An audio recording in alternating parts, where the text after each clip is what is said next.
우리는 하나님의 가족입니다라는 제목으로 말씀 나누고자 합니다. 얼마 전에 아내랑 이런 이야기를 나눴어요. 자녀들 이야기하다가, 우리 딸들 이야기하다가 이렇게 이야기를 나눴습니다. 여보, 내가 좀 더 늦게 자녀를 가졌으면 어땠을까? 좀 더 내가 나이가 더 들어가지고 성숙해지고 난 다음에 자녀를 키웠더라면 지금보다 더 잘 키울 수 있었을 텐데. 제가 30에 큰딸을 낳았거든요. 지금 생각해보면 남자 나이 30은요, 솔직히 아무것도 모르잖아요. 애잖아요. 그렇지 않습니까? 그러니까 애가 애를 키운 거죠. 미숙하다 보니까 아이한테 상처도 많이 주고, 좀 더 기다려주면 되는데 급해가지고 기다려주지도 못해가지고 심하게 말도 많이 하고. 잠깐 후회스러워서 그런 이야기를 했으니까 아내가 이렇게 듣고 있더니 이렇게 대답합니다. 나는 그렇게 생각하지 않아. 왜냐하면요, 나이가 든다고, 세월이 지난다고 저절로 성숙해지는 건 아니라는 거죠. 지금도 많이 부족하지만 조금 좋은 아버지가 되게 된 계기는 뭡니까? 아이를 키우다 보니까, 양육하다 보니까, 나도 힘들고 부닥치다 보니까, 고민하다 보니까 조금 더 좋은 아버지가 되고 있는 거 아니겠어요? 동의하십니까? 우리 오늘 주제가 뭐냐면 우리 하나님의 가족입니다. 즉 공동체예요. 이 공동체라는 것이 우리가 어떤 마음을 받았습니까? 나는 잘 공동체를 잘 못하는 것 같아, 이런 마음 들지 않아요? 자신이 없어, 다른 건 모르겠는데 공동체 좀 힘들어. 특히 저는 그렇습니다. 저는 기질적으로 내성적인 사람이에요. 혼자 있는 걸 좋아하는 사람입니다. 그래서 저는 늘 부러웠어요. 좀 사교적이고 활달하고 적극적인 성격 가지고 있는 사람들. 제가 목회자가 되는 거 심각하게 고민하게 된 이유가 뭐냐면요, 나는 사람 만나고 이런 거 되게 부담스러워 하는데 어떻게 내가 목사가 되겠습니까? 였었어요. 근데 보니까 여러분, 자세히 보니까 성격 큰 차이 없어요. 정말 활발하고 사람 잘 사귀고 분위기를 좋게 만들고 하는 사람도 역시 뭐예요? 공동체 안에서 믿음의 공동체 관계 맺는 거는요, 부담스러워해요. 부자연스러워해요. 우리가 신앙 공동체 한다는 이거는요, 우리의 본성과 안 맞는 일입니다. 누구나 다 이건 처음 하는 거예요. 물론 사람 사귀고는 다 하시죠. 하지만 믿음의 공동체 생활하는 거, 신앙생활 하는 거는요, 우리가 신앙생활을 예전에 해보고 쭉 해본 게 아니라 다 초보란 말, 초보. 목사님 나 예수 10년, 20년 넘었는데 그래도 별 차이 없어요. 우리 다 초보예요. 제가 아버지가 초보인데 아버지가 됐잖아요. 남편도 초보예요. 남편 된 거예요. 단임 목회도 처음이에요. 근데 초보인데 지금 하고 있는 거예요, 그냥. 우리 다 마찬가지예요. 신앙생활은 다 우리는 쭉 나는 잘해왔으니까 충분한 노하고 있어, 그런 사람 없어요. 그러니까 신앙에 대해서는 저는 천재가 없다고 생각합니다. 다 겪어봐야 되는 거예요. 다 과정인 거예요. 여러분, 우리 한 가지는 분명히 확실하시죠? 예수 믿는 것, 그리고 공동체를 경험하는 것은요, 따로따로 생각할 수 없는 거죠. 이건 다 동의하시죠? 지난주에 학교 말씀 나눈 것처럼 하나님 존재 방식이 뭡니까? 삼위일체 하나님 존재 방식이 뭐예요? 공동체라고요. 서로가 함께 이렇게 코이노니아, 사귐 가운데 있단 말입니다. 서로 사랑하는 관계로서. 자, 춤추신 하나님 이야기했잖아요, 그렇죠? 그리고 예수님, 하나님께서 우리를 구원하셨다는 의미는 뭐냐면 이 공동체적 관계가 우리를 초대하신 거예요. 그러니까 예수 믿는다는 거는요, 필연적으로 뭐 하는 것입니까? 하나님의 사랑의 본성이시고 관계를 중요시 여기니까 우리도 뭐예요? 관계적으로 들어가는 것입니다. 자, 우리가 리셋 지금 주제를 가지고 있습니다. 첫 번째 리셋이 뭐냐면 기본 진리를 리셋하라. 두 번째가 뭐죠? 예배 중심적 삶을 리셋하라. 마지막이 뭡니까? 공동체성을 리셋하라예요.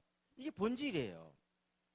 여러분, 우리가 좋은 공동체가 되어야지 하나님께 우리에게 맡기신 사명을 감당할 수 있습니다. 그래서 우리는요, 좋은 공동체 세워오는 것을 하나님 지상 명령 감당하기 위한 수단화시킬 수는 없어요. 무슨 이해가십니까? 이게 수단이 아니라는 거예요. 이 존재 방식, 공동체 존재 방식에서 자연스럽게 발현되어있는 것이 뭡니까? 전도하는 거예요. 그러니까 하나님께서 하나님이 살아계시다라는 어떤 그걸 변증해야 될 거 아닙니까? 하나님 어디 계십니까? 라고 묻는 사람들한테 하나님 여기 있다고 말해줘야 될 거 아닙니까? 그렇죠? 그래서 우리 가운데 주신 하나님의 가장 강력한 변증이 뭐냐면 바로 교회입니다. 교회. 요한복음 17장 23절 말씀 제가 읽어드릴게요. 곧 내가 그들 안에 있고 아버지께서 내 안에 계시어 그들로 온전함을 이루어 하나가 되게 하려 함은 아버지께서 나를 보내신 것과 또 나를 사랑하심 같이 그들도 사랑하신 것을 세상으로 알게 하려 하심이로소이다. 세상으로 하나님께서 세상을 사랑함을 알게 하기 위한 방식이 뭐라고요? 성령께서 그들이라고 표현하는 예수를 주로 고백하는 교회 공동체 안에 계심을 통해 가지고 하나님의 존재 방식이 이거구나, 서로 사랑하는 삶 이거구나, 하나가 돼 연합하는 거 이거구나, 이거를 보여주는 거예요. 이게 교회 존재 목적이 바로 이거라니까요. 그러니까 우리 존재 목적이 뭐예요? 하나님의 가족이 되는 거, 가족으로 사는 거, 그게 우리 존재 목적이라니까요. 하나님은요, 복음을 전파하기 위해서, 하나님 세상을 사랑하는 걸 가르쳐주기 위해서, 이렇게 하나님 존재 방식대로 서로 사랑하는 것이 행복하는 걸 가르쳐주기 위해서 교회를 만들었다니까요. 그러니까 우리의 삶을 보면서, 세상이 바라보면서, 야, 저렇게 살면 좀 행복해 보인다, 저렇게 사는 것이 하나님 형상으로 사는 것이구나를 알고, 마치 우리는 걸어다니는 뭐라고요? 하나님이 살아계시다, 이게 하나님의 삶의 방식이다라는 걸 드러내는 일종의 광고판 같은 역할이에요. 우리가 존재가 광고가 돼야지 뭡니까? 그 사명이 완수되는 겁니다. 자, 그래서 우리는 필연적으로 다른 거 없어요. 예, 불교나 다른 종교는 모르겠습니다만 기독교는 머리로 이해한다고요, 이게 신앙생활이 아니에요. 기독교에 대해서 종교 사회학자가 논문을 100편씩 공부하고 해가지고 나 기독교를 안다고 말할 수 없어요. 기독교는 뭡니까? 공동체, 교회, 이 신앙생활을 통해서 경험되어지는 거예요. 하나님을 경험하는 방식은요, 교회 공동체 안에서 있는 겁니다. 혼자 도 닦고요 한다 되는 거 아니에요, 이거는. 그러니까 공동체적 삶은요, 어떤 사람도 예외가 없습니다. 반드시 이게 신앙생활이에요. 아멘. 자, 그런데 우리 숙제가 뭐라고요? 앞서 말드린 것처럼 나 이거 잘해라고 할 사람 아무도 없다니까요. 우리 본성이 안 맞아요. 자, 에덴 동산에서 하나님과 처음 공동체를 경험한 아담, 타락하기 이전에 아담은 어떤 상태였습니까? 처음에 하나님께서 아담을 바라보시면서 세상을 바라보시면 다 좋았다고 하시는데 딱 한 가지 안 좋은 거 있었죠. 뭡니까? 아담이 독처하고 있는, 혼자 있는 거. 이 좋지 않다는 것은요, 선하지 않다는 같은 의미입니다. 혼자 있는 건 선하지 않은 거예요. 그래서 어떻게 하셨어요? 하나님께서 아담에게 있는 가장 소중한 것이라 표현할 수 있는 심장을 보호하고 있는 갈빗대를 취해가지고 누굴 만들었습니까? 하와를 만들었죠. 즉 둘이 있으니 공동체가 된 거죠. 그렇죠? 하와가 이렇게 다가올 때 아담이 뭐라고 고백합니까? 너는 뼈 중에 뼈요 나의 살 중에 살이도. 이게 뭔 말이냐면요, 너는 나요, 네가 나요, 이렇게 이야기하고 있는 거예요. 자, 이게 하나님의 마음이란 말입니다. 심히 좋았다래 하나님 마음이라는 거예요. 이렇게 우리 공동체적인 어떤 삶을 살고 있었는데 아담과 하와가, 아담이 범죄하잖아요. 선악을 따먹잖아요. 어떻게 돌변합니까? 선악을 따먹고 난 다음에 하나님께서 물으십니다. 아담아, 아담아, 너 왜 여기 있어? 누가 너에게 벌거벗은 가르쳐줬지? 너 선악과 먹은 거야? 물으니까 아담이 뭐라고 이야기합니까? 하나님이 내게 주신 그 여자가 내게 먹게 해서 내가 먹었습니다. 무슨 말하는 거예요 지금? 핑계대고 있는 거예요. 남 탓하고 있는 거예요. 너 때문이야! 이야기하고 있는 거예요. 아까 전에 뭐라고 했다고요? 너는 나야로 내가 다른 사람을 바라보면서 내 몸처럼 사랑하던 그가 너 때문이야 하면서요, 정죄하고 판단하면서 모든 책임을 그에게 다 엉겨버린단 말이에요. 자, 이게 바로 타락의 본 모습입니다. 그 결과 인간이 자기중심성, 그러니까 다른 사람과 함께, 다른 사람이 내 공간 가운데 들어오는 것을 보면서요, 불편하기 시작하는 것이죠. 자, 그러고 난 다음에요, 그 아담과 하와, 범죄한 타락한 아담과 하와의 후에 누가 등장합니까? 가인과 아벨이죠. 자, 가인이 아벨을 때려 죽이고 난 다음에 하나님께서 가인을 찾아 묻죠. 야, 네 동생 아벨 어디 있어? 그럼 뭐라 대답해? 정답입니까? 내가 죄를 지었습니다. 내가 죽였습니다. 이렇게 되는데 가인이 뭐랍니까? 예, 쌍심지를 키면서 이렇게 말하죠. 내가 내 동생을 지키는 자이니까. 바로 이거예요, 이거. 바로 이거예요. 맞아요. 지가 동생을 지키고 보호해야 되는데 누가 어떻게 했단 말입니까? 죽였다는 거예요. 왜? 질투 때문에 하나님과의 관계가 깨어지고 나자 어떤 일이 일어났단 말입니까? 사람과의 관계가 깨어졌다는 거예요. 아담과 하와의 관계가 깨어졌다는 거예요. 하나님께 범죄하고 하나님께 관계가 깨어지자 동생도 때려 죽이게 됐다는 겁니다. 그러니까 이거는 영적인 부분이에요. 관계 맺는 거는요, 우리의 감정적인 거나 아니면 어떤 일상적인 삶의 그냥 부분이 아니라 하는 영적인 부분이 반드시 적용됩니다. 동의하시죠? 하나님 관계가 좋지 않으면 사람 관계가 좋지 않고, 사람과 관계가 좋지 않으면 하나님 관계가 좋을 수가 없어요. 이게 기독교의 핵심적인 어떤 그 원리입니다. 그 다음에 가인이 어떻게 합니까? 낯을 피해서 에덴 동쪽으로 도망가가지고 노 땅에다 뭘 하기 시작합니까? 성을 쌓기 시작한다는 거예요. 성을 쌓는 이유가 뭐예요? 내 걸 지키려고, 내 공간에 아무도 못 들어오게 하려고, 내 영역만 건드리지 마, 이거 하고 있는 거예요, 지금. 예, 성품이 좋은 사람이랄지라도 보면요, 그 공간, 자기 영역에 들어가면요, 마치 똑같아요. 그 개들이 밥그릇 먹고 누가 다른 개가 먹으면 얼렁대는 똑같이 반응해요. 그러니까 우리 가운데 성격이 좋아하는 사람은 없어요. 난 성품이 좋아라고 착각에 빠지지 마세요. 성품이 좋다 신앙생활 잘하는 거 아니에요. 성품이 좋다 공동체 생활 잘하는 거 아니에요. 우리는 다 그냥 개성 있는 사람들이죠. 개성이 뭡니까? 네. 나중에 물어보세요. 네. 우리 개성 있는 사람들이 그냥. 자, 그래서 이게 힘들단 말이에요. 공동체 생활이 정말 힘듭니다. 저도 우리 딸들 키우다 보면요, 별거 아닌 거로요, 막 서로 싸웁니다. 언니는 이렇게 이야기합니다. 내가 언제까지 동생에게 양보해야 돼? 동생은 말합니다. 내가 언제까지 언니 말을 들어야 돼? 예, 그래요. 자기 영역이 들어오니까 그래요. 좀 영역이 안 겹치게 놓으면요, 엄청 좋습니다. 공동체는 뭐 하는 거냐면 지금 타자가 내 공간에 들어오는 걸요, 용납해 주는 걸 배우는 시간이에요. 이게 신앙생활의 핵심이에요. 서로 사랑은요, 여러분 멀찍이 떨어져 사랑은 아닙니다. 그가 내 안에 들어오는 것을 내가 용납해 주는 거예요. 그를 있는 모습 그대로 품어주면서 인정해 주는 거예요. 그게 뭐 하는 거라고요? 신앙생활이에요. 자, 그럼 우리가 질문 남죠. 하나님께 우리를 만드신 목적이 하나님의 가족, 공동체를 세우는 것인데, 그럼 어떻게 해야지 우리가 이 목적에 합당하게 살 수 있을까요? 행복을 누릴 수 있을까요? 하는 목적을 이룰 수 있을까요? 첫 번 따라해 봅시다. 복으로 여기자.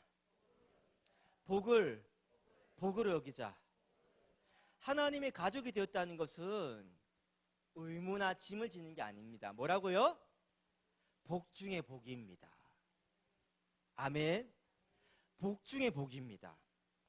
우리가 하나님의 가족 되었다는 건 복 중의 복이에요. 오늘 말씀은 에베소서 말씀 보시면 2장 19절 말씀 보시면요, 우리가 하나님의 공동체 가족이 된 것에 대해서 세 가지로 표현하고 있죠. 첫 번째 뭔가요? 우리는 뭡니까? 동등한 시민이 되었다라고 이야기하죠. 두 번째 뭡니까?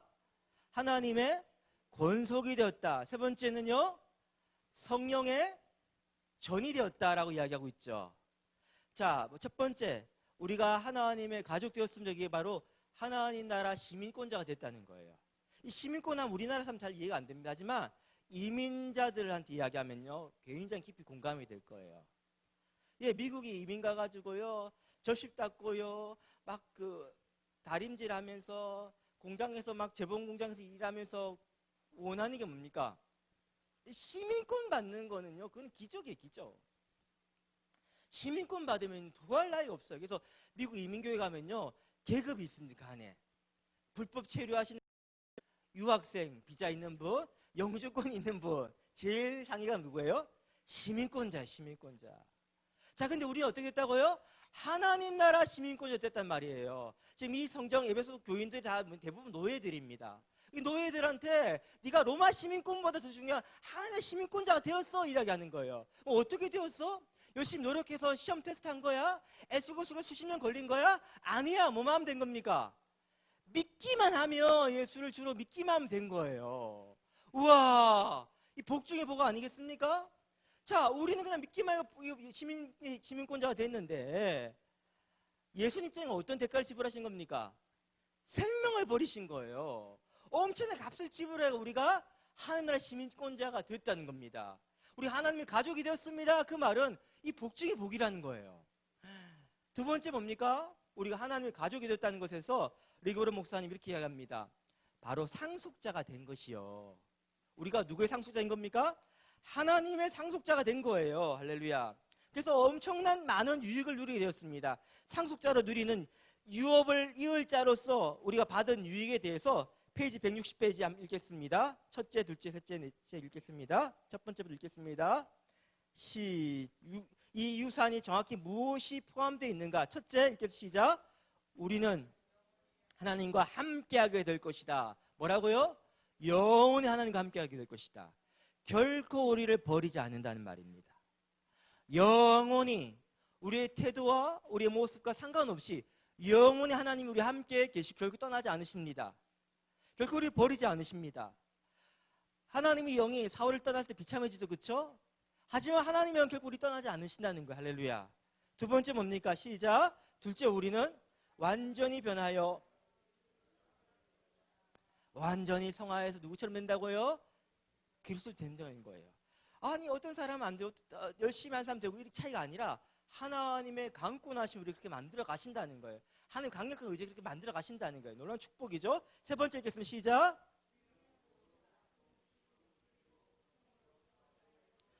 우리 얼감에게는 모든 것들을 자유롭게 된다는 거예요. 혹시 선천적 장애를 갖고 계시는 분들 얼마나 그 육신의 고통이 있습니까? 자유로워진다는 거예요. 그 외에도 우리 가운데 두려움과 불안과 여러 가지 염려들이 있는데 그 모든 것들을 우리가 자유로워진다는 거예요. 가난으로부터 결핍으로 자유로워진다는 거예요. 우리 육체 한계로부터 자유로워진다는 거. 이게 바로 우리 모두가 다 유산으로 유업으로 받는 축복입니다. 할렐루야. 그 다음 읽겠습니다. 시작.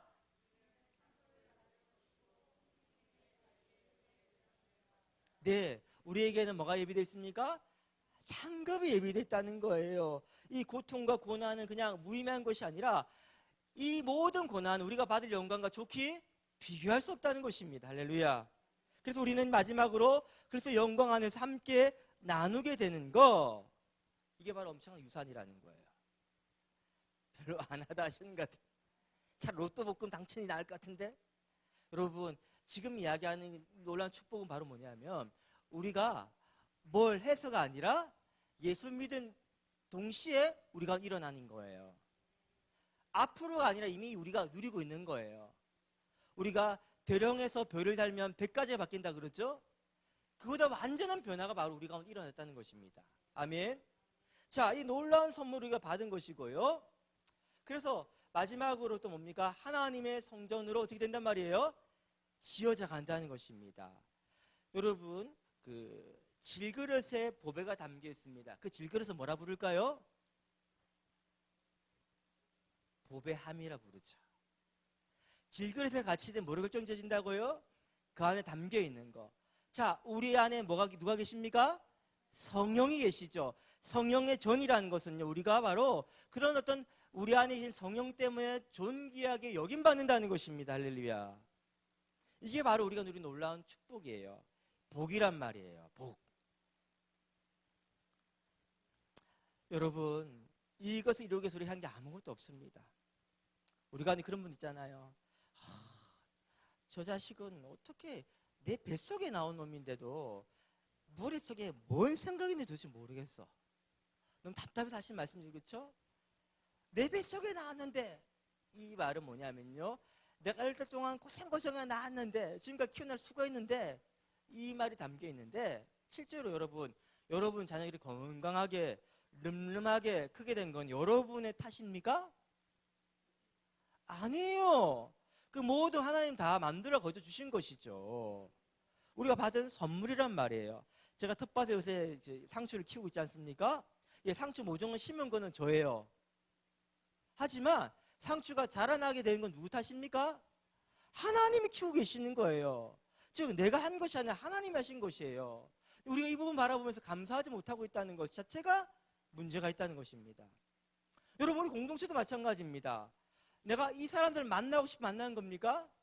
아니죠.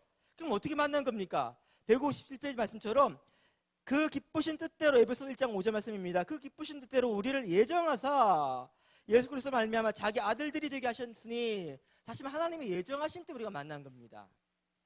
그 노래 아십니까 혹시? 이선인 씨의 노래 가운데서 제가 한번 가사 한번 읽어드릴게요. 그 중에 그대를 만나. 가사가 이런 거죠. 별처럼 수많은 사람들 그 중에 그대를 만나.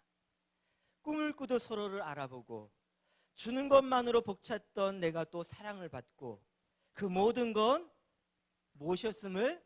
기적이었음을. 여러분, 우리가 함께 만나는 게 기적이에요. 우리가 영적 가족으로서 공동체로 만나고 있는 기적이에요. 우리 부모 형제도 일주일에 한 번씩 안 만납니다. 자주 만나고 함께 영적 대화를 나누면서 우리가 함께 이 고난의 길을 걸어가고 있다는 자체가 뭐예요?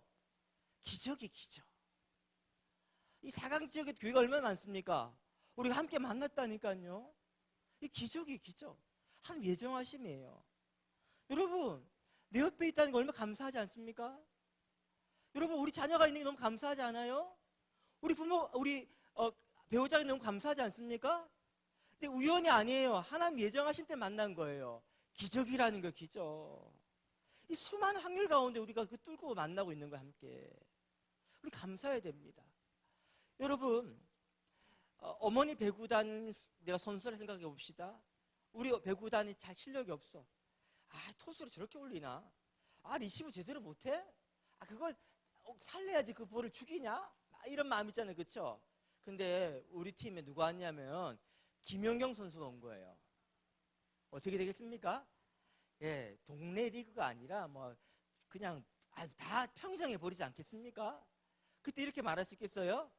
야, 내가 이 팀에 뛰는 게 내가 좀 아까워 말할 수 있겠어요? 아니에요. 야, 내가 이 팀에 뛰고 있다는 자체가 영광인데 이렇게 하지 않겠습니까? 우리 팀에 지금 누가 계십니까? 우리 왕이 누구십니까? 예수 그리스도죠. 우리의 구주가 누구십니까? 예수 그리스도죠. 우리의 머리가 누구십니까? 예수 그리스도죠. 그렇죠? 예수님과 함께 팀을 이루고 있다는 자체가 뭐예요? 감사할 일이에요. 복 중에 뭐라고요? 복이라는 거예요. 여러분, 서로 바라보면서 고백합시다. 당신은 내 인생의 최고의 복 중의 복입니다. 공동체를 바라보는 시각이 이렇게 바뀌어야 된다니까요. 짐이 아니에요, 여러분. 이거 복 중의 복이에요. 할렐루야. 자, 두 번째, 우리가 하나님께서 원하시는 가족 공동체 세우기 위해서 우리 필요한 게 바로 뭐냐면요. 한번 따라해 봅시다. 이미와 아직을 구분하라. 이미와 아직을 구분하라. 이미 이루어진 것과 아직을 구분하라는 거예요. 오늘 말씀 보시면요, 완료 형태로 존재하는 것이 있습니다. 첫 번째, 에베소서 2장 말씀 다시 펼치셔가지고요, 첫 번째 완료형이 뭐냐면요, 우리가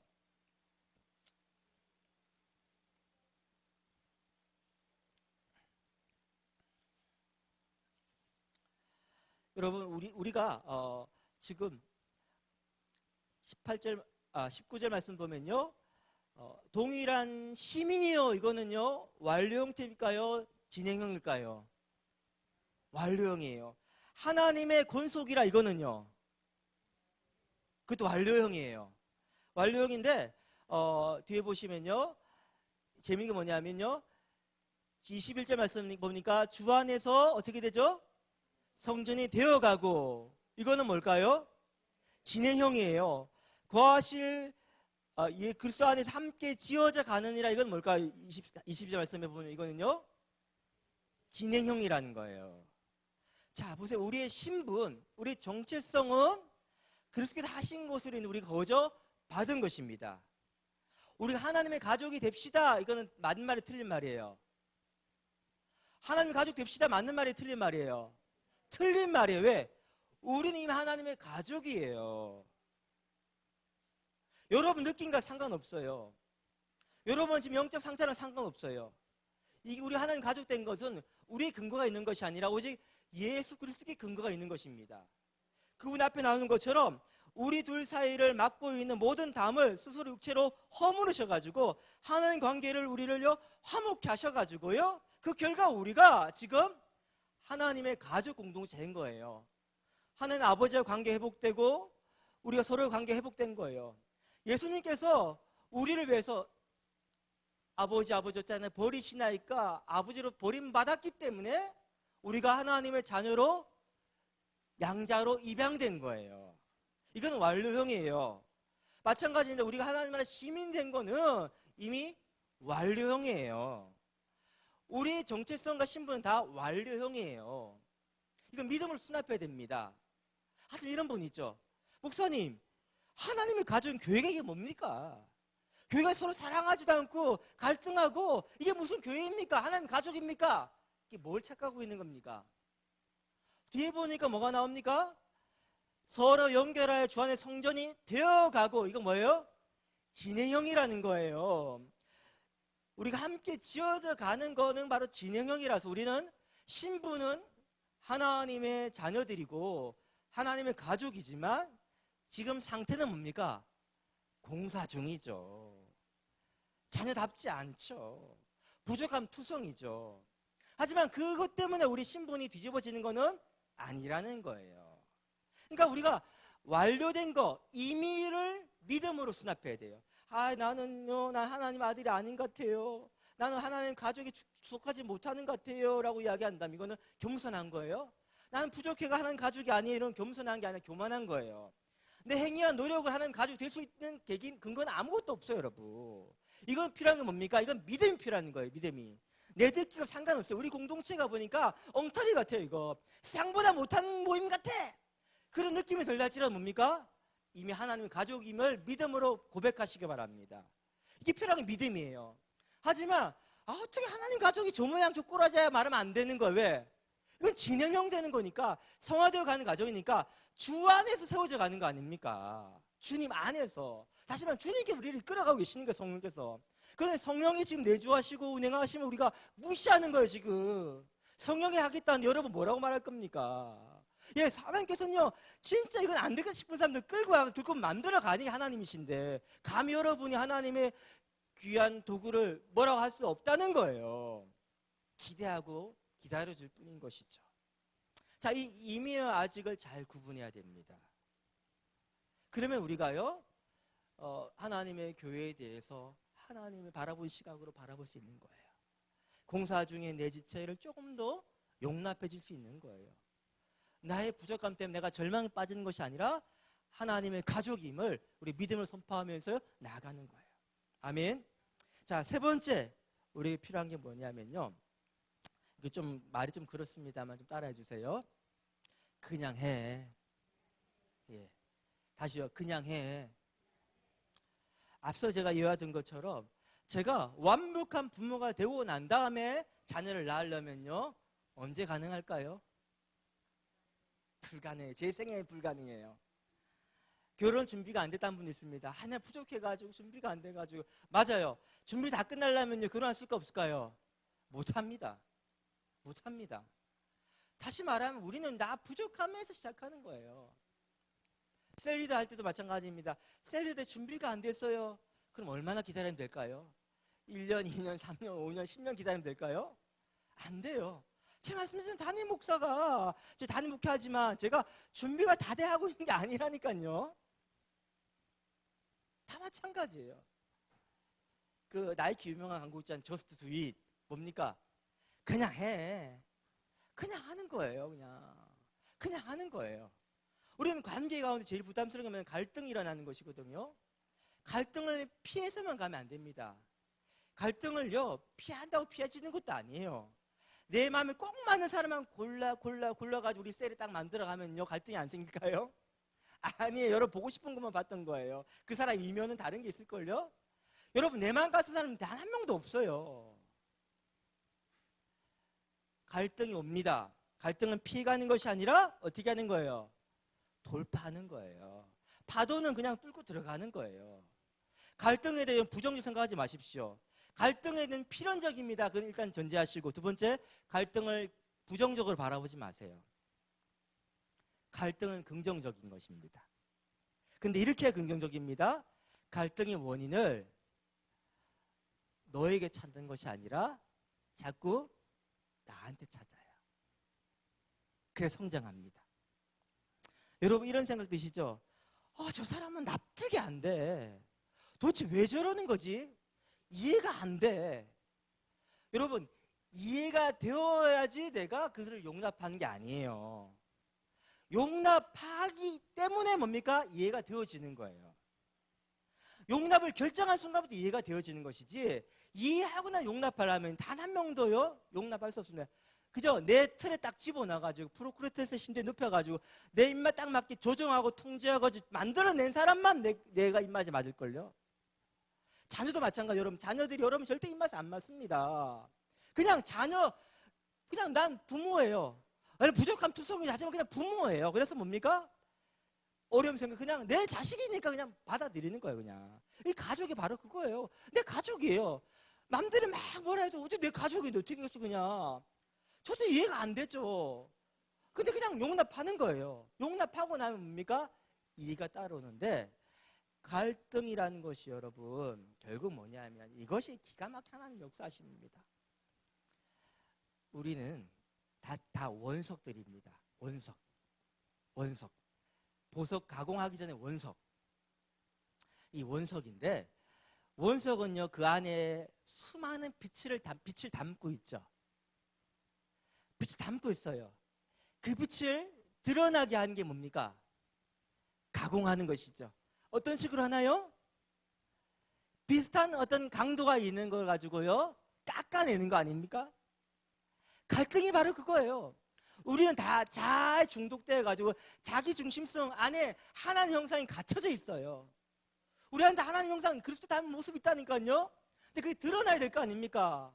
드러나는 과정이 뭐라고요? 우리가 그토록 힘든 갈등입니다. 신앙생활 잘 하신 분은요 갈등을 많이 경험하신 분이에요. 신앙에는요 여러분 천재가 없어요. 신앙은요 성경만 잘 외우는 거 아니라 했잖아요. 결국 서로 사랑하는 거예요. 용납하는 거예요. 마음 맞는 사람이 있어야 용납하고 사랑하는 게 아니라 했잖아요. 결국 내가 변화되는 과정이에요. 내 틀이 깨어지는 거예요. 내가 깎여 나가는 아픔이에요. 고통스럽죠. 힘들죠. 누가 좋아하겠습니까? 하지만 이 과정을 통해서 누가 유익을 누린다고요? 내가 하나님과 닮아가는 거예요. 할렐루야. 여러분 저는 진짜 목사 스타일이 아니에요. 정말 스타일이 아니에요. 제 MBTI 검사했던 우리 장로님 그러시더라고요. 목사님의 기질, 타고난 원래 성향은 뭐 어떠냐면, 목사님은 혼자 있어도 전혀 불편함이 없고 누구를 필요로 하지 않는 사람입니다. 하지만 그래서 목사님 때문에 옆에 있는 사람도 힘들 거예요. 저는요 눈치가 없어요. 눈치가 전혀 없어요. 우리 아내가 너무 힘들어하죠. 그렇죠? 그럼 내가 내 생각대로 하고 그냥 하고 싶은 말대로 하고 그냥 살았어요. 이때까지. 근데 결혼을 해버렸네. 결혼하니까 어떻겠습니까? 옆 사람이 이제 내 공간에 들어왔단 말이에요. 영역 안에. 내가 그 아내를 내가 틀에 맞추고 만들 수가 없어요. 이제 처음에는 내 말 잘 들어가지고 좋다 했는데 그냥 들어줬던 거예요. 그냥 참았던 거예요. 그래서 지금 들어왔어요. 그러니까 뭡니까? 아내가 너무 힘들었죠. 목회도 마찬가지예요. 정말 이게 성향이 안 맞는데 점점 하다 보니 어떤 일이 일어나냐면요, 저는 집에 가면요 자꾸 아내 눈치를 봅니다. 요즘엔요 딸들 눈치도 봅니다. 교회 오면 어떨까요? 우리 이진국 목사님 아시죠? 내가 어떤 교회 일을 지나갈 때 얼마나 많은 눈치를 봅니까? 그렇죠? 물어보세요. 눈치 보는 게 부정적인 게 아니에요. 여러분, 부정적인 게 아니라 내 성향과 반대되는 행동을 하고 있는 거예요. 내 본성은 안 그래요. 나 자기중심적이고 그냥 나만으로 만족하고 충분한 사람인데 뭐예요? 끊임없이 함께하는 것을 내가 배워가고 있는 거예요. 마천은 이걸 표현하고 싶어요. 함께 지어져 가느니라. 성전이 어떤 식이냐면요, 우리 한옥 지을 때 우리 조집사 아시죠? 한옥은 어떻게 짓습니까? 못질 안 하죠. 그렇죠? 다 홈을 파가지고 끼워 맞추는 거예요. 딱딱딱 들어맞게. 집 딱딱 들어맞는 거예요. 성전도 마찬가지예요. 성전도 밖에서 다 지어옵니다. 거기 뚝뚝뚝 안 해요. 다 재료 만들어가지고 거기서 뭡니까? 딱딱 조립만 하는 거예요. 레고처럼. 바로 그거에 우리가 함께 맞춰져 가는 거예요. 맞춰가려면 어떻게 합니까? 그 상대가 이렇게 튀어나온 우먹한 부분이 있으면요, 상대를 공격해가지고 깎아내려가는 게 아니라 나를 그 맞춰가는 거예요. 이게 뭐라고요? 지금 성숙해가면서 예수님 닮아가는, 이게 바로 신앙생활의 본질이고, 이게 바로 예수님의 마음이 뭔지를 깨달아가는 과정이고, 이게 바로 성숙이에요. 이게 신앙생활하는 거예요. 다른 거 없어요, 여러분. 여러분, 우리는 교회는요, 동화 속 교회가 아닙니다. 저 푸른 전원 위에 그림 같은 교회 아니에요. 여기 들어와 보면요, 여기 현실이에요. 실제예요. 막 별 다양한 배경이 생각 있는 사람이 모여가지고 불가능한 미션 임파서블한 거, 바로 함께 지어져 가느니라. 그것도 주님의 성전이 되어 가는 것이구나. 이 불가능한 일이 일어나는 것이 바로 교회입니다. 여러분, 이 신앙생활 하시기 축복합니다. 신앙생활은 교회 다니는 것만 아니에요. 바로 핵심 뭐라고요? 공동체예요, 공동체. 사랑하는 여러분, 지금 해야 됩니다. 지금이 사랑하기에 딱 좋은 환경입니다. 지금 이곳이 바로 하나님의 사랑을 배우기에 딱 좋은 때입니다. 나중은 미룰 수 없습니다. 우리에게 나중은 없습니다. 지금 이곳에서 그리스도의 몸된 교회 안에서, 그리스도의 한 가족 안에서 서로 사랑하는 저와 여러분들에게 축복합니다. 함께 찬양하기 원합니다. 감사해요. 깨닫지 못했었는데.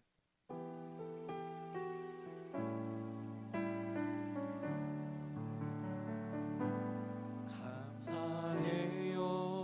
깨닫지 못했었는데 내가 얼마나 소중한 존재라는 걸, 태초부터 지금까지 하나님의 사랑에 항상 날 향하고 있었다는 걸 고마워요.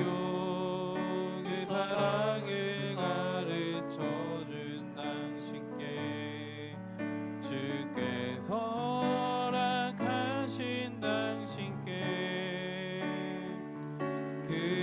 그리스도의 사랑으로 더욱 섬기며 이제 나도 세상에 전하리라.